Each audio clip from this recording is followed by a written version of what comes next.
You might have seen this going around, animals being vaccinated, skunks being vaccinated, and it makes people a little bit uncomfortable that this is going on, but we wanna show you a little bit of this video that I saw on Twitter this morning.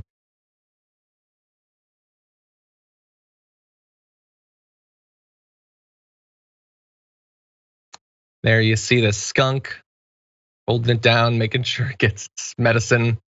No word if it includes the skunk that I saw outside of the office last week.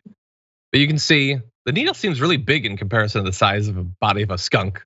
They should really scale those down. Little arm's gonna get sore like ours did. But anyway, look, this made me uncomfortable in the way that it made a lot of people uncomfortable, and that is that when so many people here aren't vaccinated, and especially, most of them optionally, especially around the world, literally cannot get vaccinated if they want to.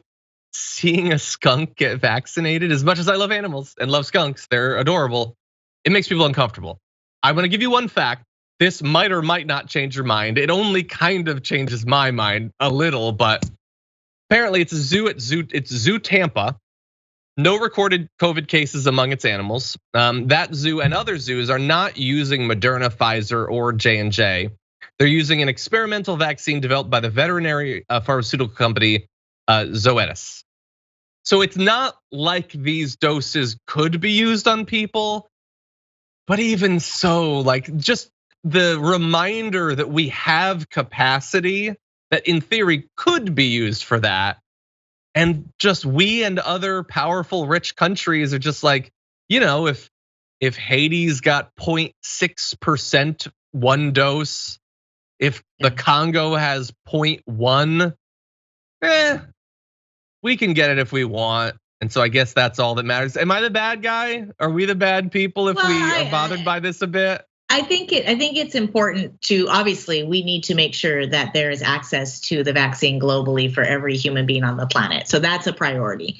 That being said, this is not the same vaccine, and there is different funding that support this sort of care for animals. And let's keep in mind, just to be devil's advocate, that this is an illness that did come from animals and transferred over into the human population.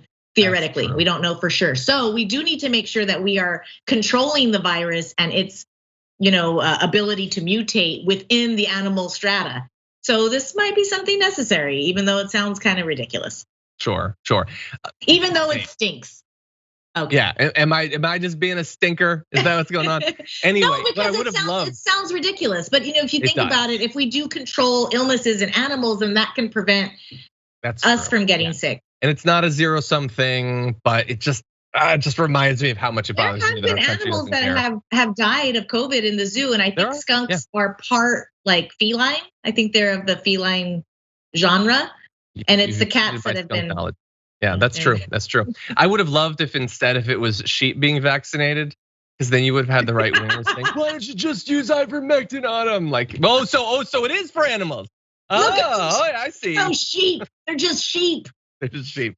Anyway, okay, skunks, I guess you can get vaccinated. We've adjudicated it. No, Pure Alicia, yes, if my dog was at risk, I would want it to have it. I'm not saying anything bad is happening. It reminds me of how much injustice is going on. Yeah. Anyway. Well, we need to do more research in the human kingdom as opposed to the animal kingdom, I guess. Sure. And remember, humans are animals, my friend.